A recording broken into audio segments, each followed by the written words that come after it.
Thanks for joining us during this free preview of the User-Centered Design Bootcamp course. So here we're going to take a look at terminology of user experience design, user-centered design, user interface design, design thinking, several different terms you might hear throughout the profession of user experience and user-centered design. So let's jump right in. What comes to mind when you think of the term, drum roll, user experience? Maybe several different things come to mind. So let's take a look at some concepts here, some maybe abstract examples. Have you ever had an experience where you see something that you want to use, but you can't click on it? It's there, maybe it's grayed out, it's disabled basically. You're trying to click on it, but it doesn't do anything and you don't know why. So here I took a picture of a staircase. Looks like a simple staircase. You could walk up and down the stairs, but for some reason, the sign says that it's closed.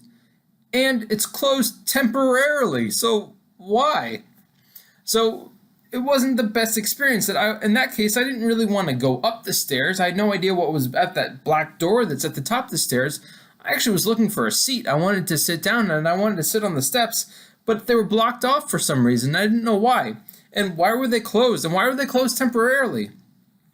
So things in the real world, in the tangible world, can translate into the digital interactive experience for products, systems, and services.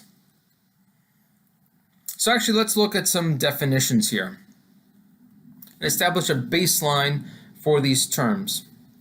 So user-centered design. A definition from usability.gov says it's a process that outlines the phases throughout a design and development lifecycle, all while focusing on gaining a deep understanding of who will be using the product. So some key phrases here that stand out. It's focusing on gaining a deeper understanding of who will be using the product. So the actual people that will be using your product, system, or service, the actual humans that will be using your product, system, or service, and trying to get into a mindset and into an understanding of what they are trying to do, what they are trying to achieve, the tasks they are trying to perform when they are using your product, system, or service. Let's also talk about user experience. So a definition for the term user experience. And this one is from the ISO. It's a person's perceptions and responses that result from the use or anticipated use of a product, system, or service. So now let's break that down into some pieces here. So it's a person's preconceived notions of their perceptions and the responses of their anticipated use. So it's before they've even sat down to use your product, your system, your service. What have they heard about it from other people?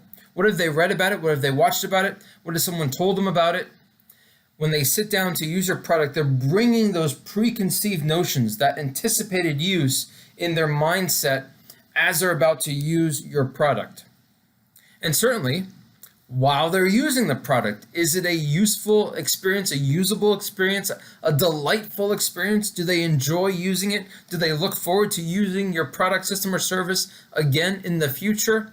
Or do they run into points of confusion? They're not sure what to do next in a specific workflow.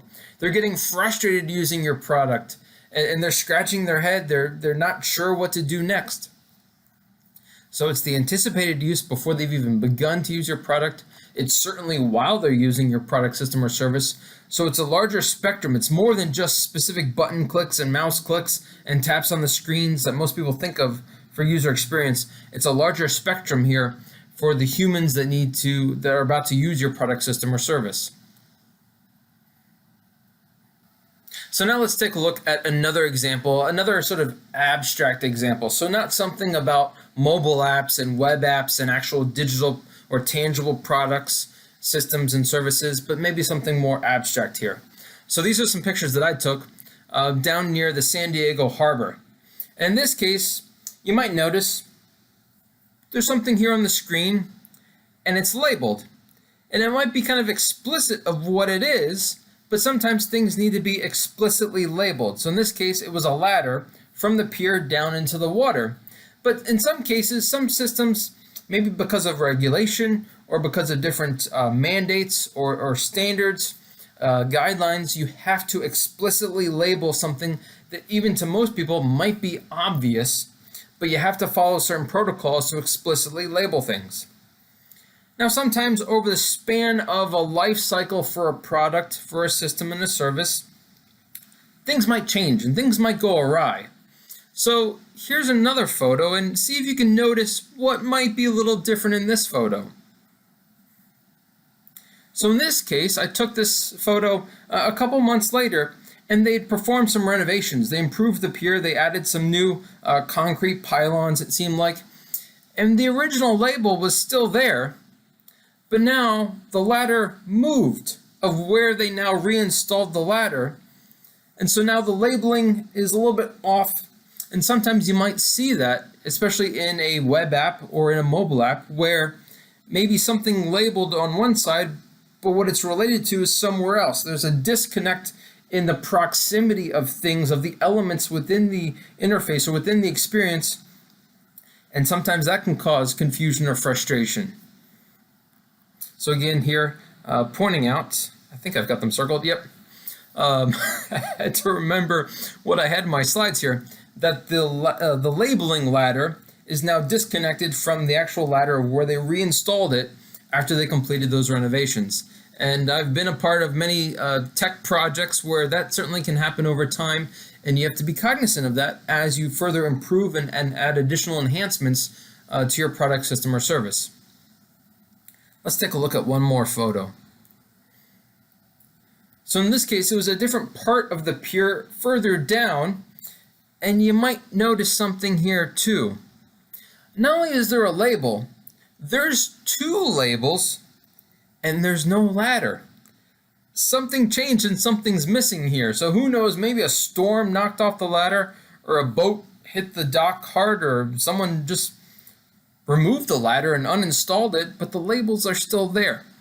And sometimes that happens too in a product, system, or service where, again, as things change or as things get enhanced and modified over time, over the life cycle of the product, you need to constantly update and refine the interface.